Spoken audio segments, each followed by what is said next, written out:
Bon, il faut qu'on parle d'un truc hyper injuste. Les requins, ça fait des années qu'on les affiche comme ennemis publics numéro 1, les pauvres. Principale cause de cet état de fait, des films comme Les Dents de la Mer et ses suites, Peur bleue et j'en passe, qui ont clairement participé à faire monter la haine du public envers les squales. Et j'ai ma part de responsabilité, mine de rien. C'est vrai, chaque été je vous parle de films de requins. Je m'en suis rendu compte et j'ai décidé qu'il fallait rééquilibrer les choses. Du coup, aujourd'hui, on va parler de quelque chose de pire que les requins. De quelque chose qui nous fait véritablement chier tous les étés. Ces bâtards de moustiques. Salut à tous, c'est Guillaume Cassard, et aujourd'hui, on va parler de Mosquito. Mais avant qu'on commence à se moquer d'un film qui ne demande que ça, j'aimerais ouvrir une petite parenthèse un peu plus sérieuse pour parler du sponsor du jour. Sur le format Sinistre Étron, j'ai régulièrement droit à des commentaires qui me demandent de pas trop forcer sur les nanars pour préserver ma santé mentale. J'aimerais donc en profiter pour remercier ces abonnés attentionnés, parce que la santé mentale, c'est important. Bon, de mon côté, rassurez-vous, j'arrive à tenir le coup face aux nanars. Mais n'empêche que parfois, même quand tout va bien en apparence, il suffit d'un accident, d'un burn-out ou juste d'une période plus sombre pour que tout s'écroule intérieurement. Vous pouvez me croire, j'ai moi-même connu des moments assez compliqués suite à mon trauma crânien l'année dernière. Et la pire des choses à faire quand ça arrive, c'est de pas en parler. De garder ça pour soi en se disant que ça va passer, qu'on doit juste tenir bon.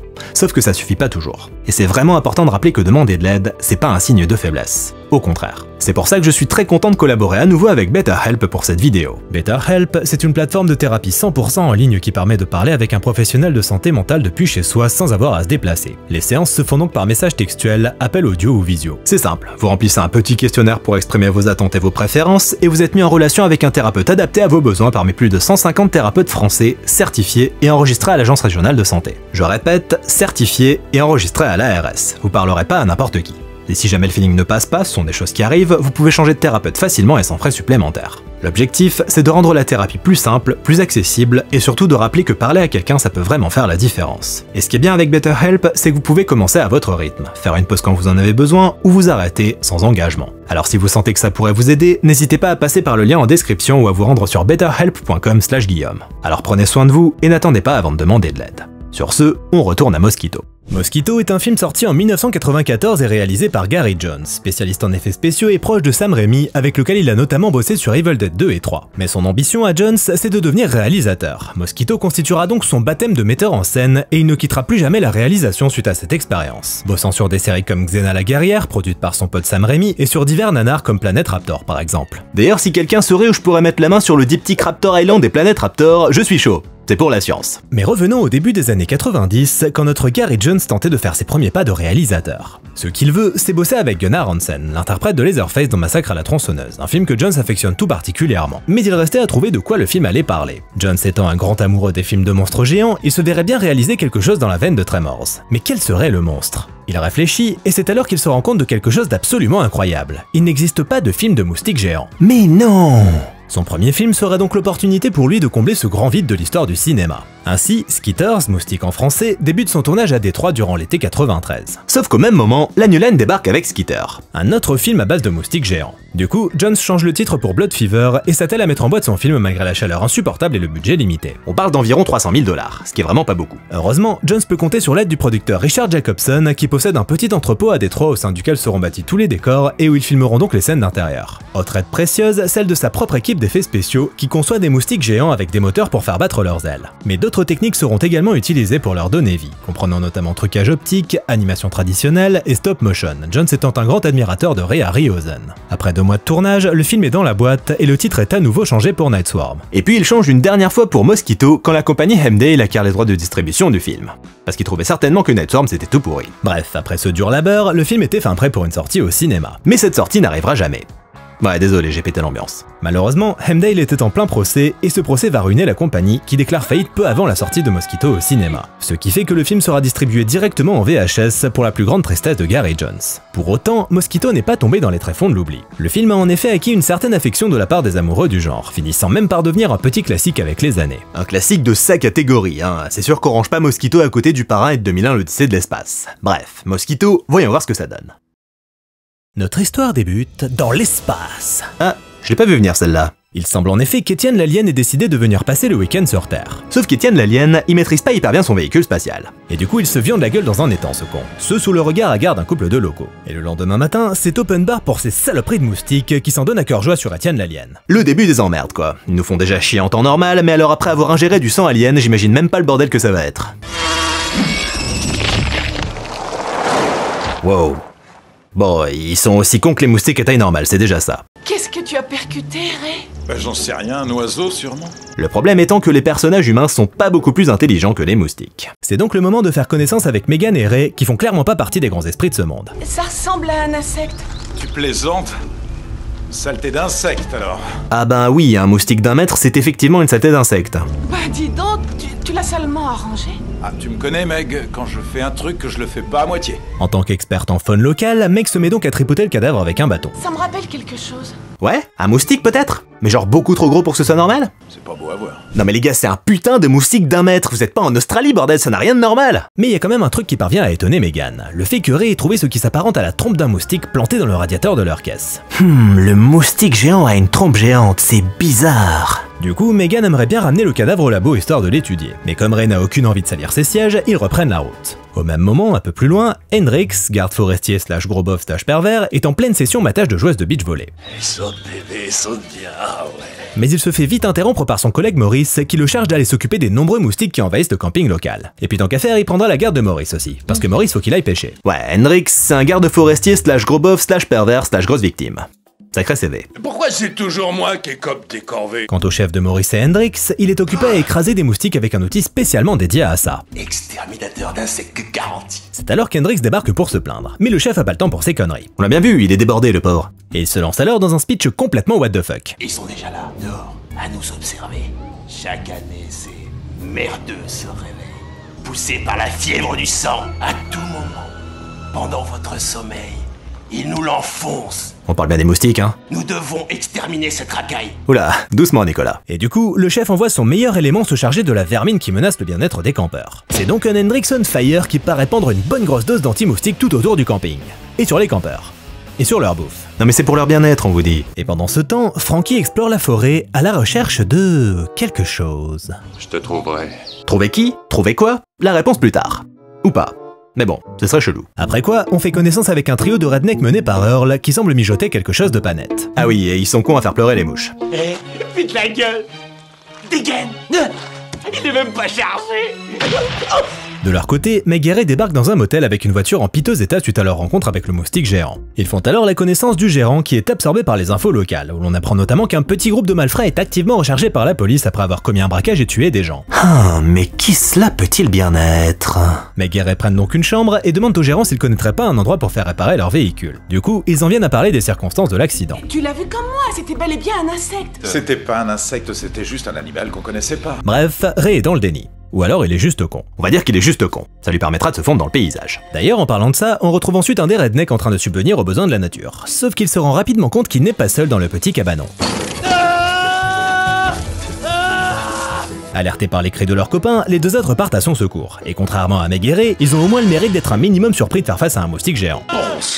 Bien décidés à sauver leurs camarades, ils se lancent donc à la poursuite du moustique. Mais malheureusement...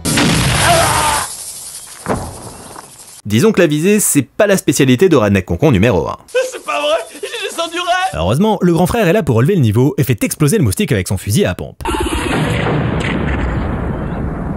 Sans transition, on retrouve Maurice qui pêche sur le lac avec son copain Jean-Jean. Et c'est un beau duo de prix Nobel. Tu t'es jamais fait surprendre en train de te masturber dans une armoire? Mais bien vite, un gros moustique débarque et se jette sur Jean-Jean. Et son copain a à peine le temps de réagir qu'il tombe à la flotte pendant que Jean-Jean se fait planter l'œil et vider de son sang par cet enfoiré de moustique. Maurice parvient ensuite à rejoindre la terre ferme, mais de toute façon il y sera pas plus en sécurité. Et après une petite poursuite où John se la joue Evil Dead, il se fait avoir lui aussi. Je commence à me dire que le speech du chef des gardes forestiers était pas si lunaire que ça en fait. Si ça se trouve, c'est le seul mec sans esprit de ce putain de film. Allez savoir. Le soir même, un couple de campeurs fait des camping-gueries sous la tente, mais Jean Loulou a soudain besoin d'une pause pour vidanger le réservoir. Et c'est bien évidemment ce moment que choisit un des moustiques pour débarquer sous la tente. Ce moustique est un sacré loustique. Qu'est-ce que tu fais, voyou? Tu joues encore au moustique. Bon, au bout d'un moment, elle finit quand même par lever les yeux et se trouve alors nez à trompe avec le moustique, qui est bien décidé à lui planter sa trompe.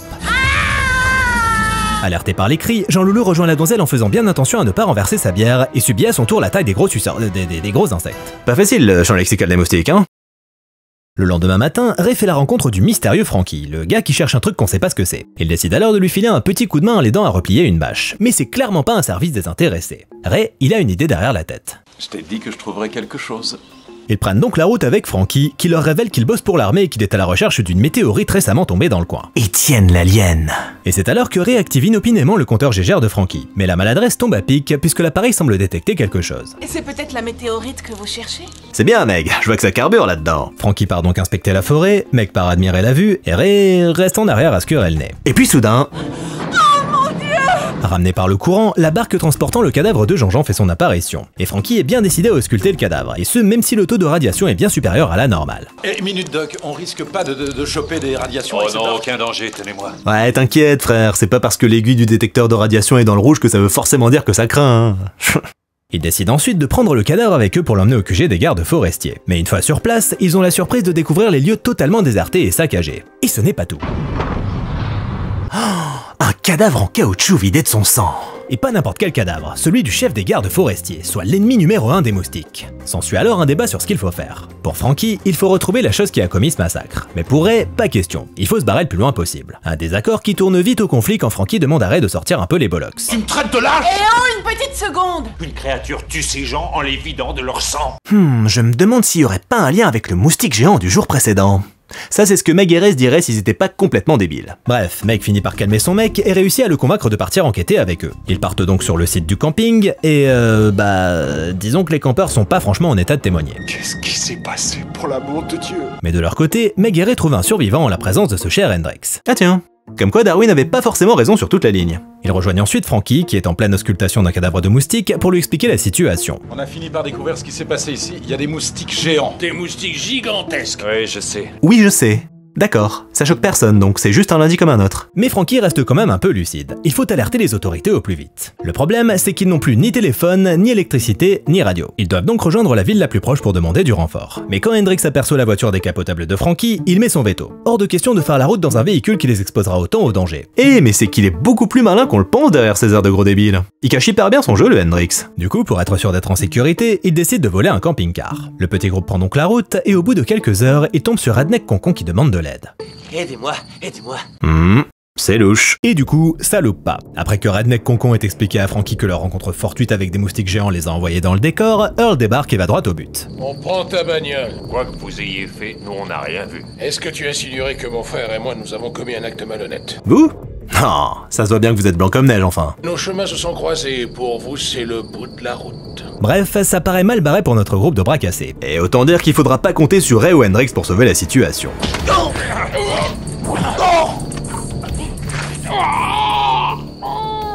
Ah bah, pardon de vous avoir sous-estimé les gars. Bon, faut dire aussi que vous avez affaire à un sacré duo de guignols, hein. Mais ils ont à peine terminé de coller leur raclée aux deux malfrats qu'un bruit menaçant se fait entendre. Oh merde.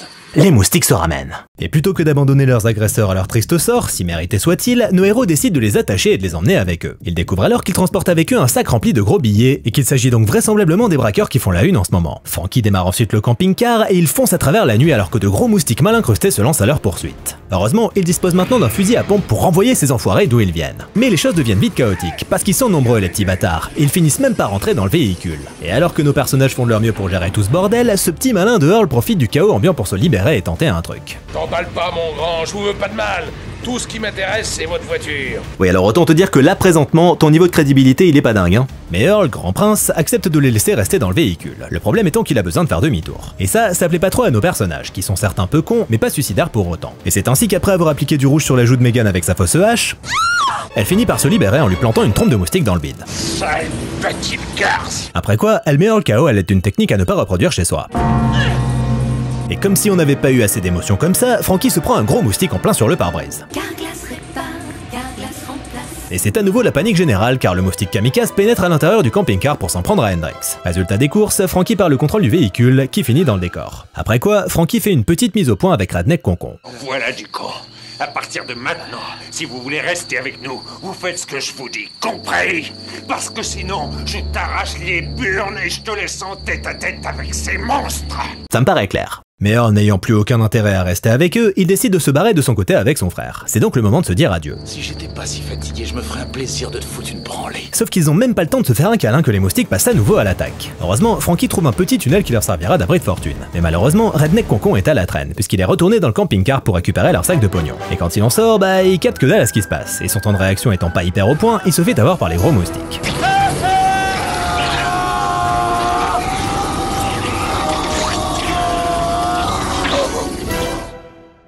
Après quoi, les survivants s'enfuient dans les tunnels, mais les moustiques leur collent toujours au basque. Nous sommes coincés, ils sortent de partout. Heureusement, ils sont armés, ce qui leur permet d'en massacrer quelques-uns. Sauf que leur réserve de balles est un petit peu comme leur niveau intellectuel. On en voit vite les limites. Ça y est, j'ai tiré ma dernière cartouche. De haut mur, Frankie décide alors de jouer le tout pour le tout en foutant le feu à sa chemise, et en foutant le feu aussi à celle de Meg, d'Hendrix, de Ray et celle de Earl parce qu'il l'a pas volé, hein. Quoique peut-être bien qu'il l'avait volé, hein, on sait pas. Ça marche. Les moustiques géants ont peur du feu.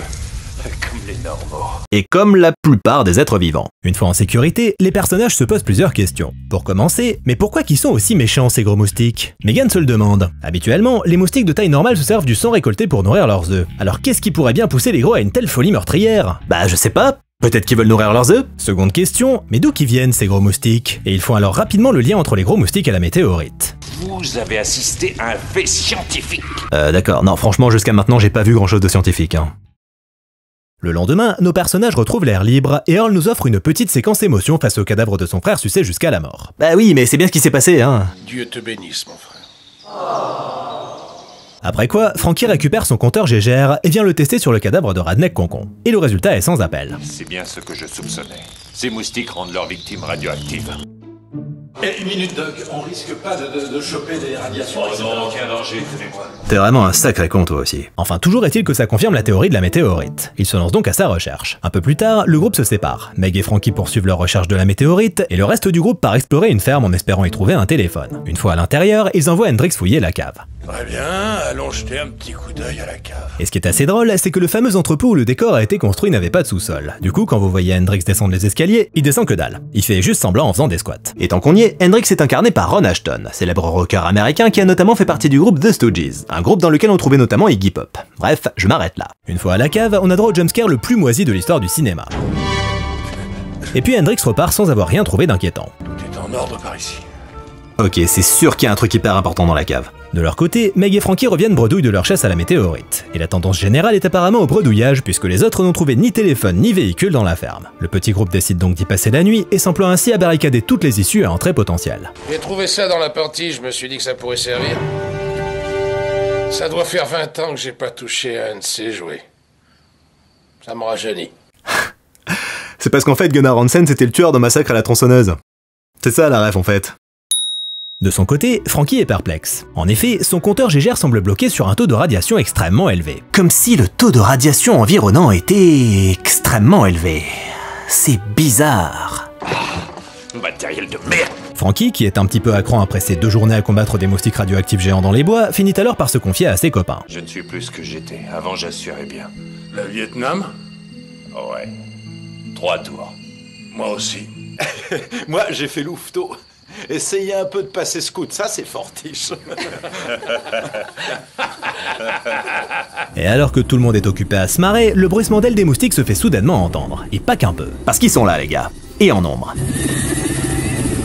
C'est donc parti pour un nouvel affrontement à grands coups de hache, de flingue, de fusil à pompe, de tronçonneuse, de gaz explosif.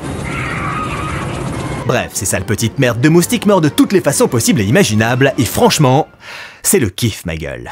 Mais quand un bruit suspect se fait soudainement entendre dans la cave, Hendrix et Frankie sont obligés d'aller y jeter un œil. Et quelle n'est pas leur surprise lorsqu'ils découvrent le nid des moustiques. Tout est en ordre par ici. Bravo le con. Les œufs finissent bien évidemment par éclore, et du coup c'est la merde parce qu'ils sont cernés de tous les côtés. Dedans comme dehors, les moustiques les attendent, prêts à tous les tuer. Frankie annonce donc la mauvaise nouvelle aux copains. Quand tu es descendu tout à l'heure, ils y étaient pas? Si, peut-être. Il fait si noir. Mais du coup Frankie a une idée. Étant donné que la ferme est en quelque sorte l'épicentre de tout ce bordel, il suffirait de faire péter le gaz pour se débarrasser une bonne fois pour toutes de tous ces enfoirés volants. Sauf que c'est pas si simple. Déjà, il faut tous les attirer à l'intérieur, ce qui a de grandes chances d'occasionner un décès prématuré. Et ensuite, il faut évacuer les lieux aussi vite que possible. Il faudra grimper sur le toit. Et très vite en redescendre du coup. Le monte-plat. Il y a un monte-plat dans la cuisine. À condition de grimper un par un, on peut arriver sur le toit et mettre fin à ce cauchemar. Oui, alors après il y a toujours la bonne vieille technique de l'escalier, hein. Surfait certainement, mais beaucoup plus efficace si le but c'est de faire ça rapidement. Enfin, je pense. Qui de nous restera en bas pour frotter l'allumette fatale? Mais pour éviter d'avoir à sacrifier quelqu'un, Frankie utilise son compteur Gégère comme détonateur. Après les préparatifs, ils ouvrent les arrivées de gaz et dégagent les fenêtres pour permettre aux moustiques d'envahir les lieux. Ils ne disposent alors que de 3 minutes pour monter jusqu'au toit via le fameux monte-plat. Meg y va sans problème, Ray y va sans problème, et puis c'est au tour d'Hendrix. Ne prenez jamais le même avion qu'Hendrix. Et c'est ainsi qu'Hendrix profite d'un aller simple tout droit dans le nid des moustiques. Mais ses camarades vont-ils l'abandonner à son triste sort? Eh bah non, le grand méchant Earl, qui est en fait pas si méchant que ça, décide d'aller sauver son copain. Mais une fois en bas, il doit faire face à quelques spécimens nouveau-nés qu'il affronte à grands coups de tronçonneuse. Quant à Frankie, il se retrouve acculé dans la cuisine. Bref, autant dire que c'est mal barré pour ces deux-là et pour Hendrix. La bonne nouvelle par contre, c'est que Meg et Ray parviennent à se barrer. Tant mieux pour eux, parce que ça pourrait bien péter...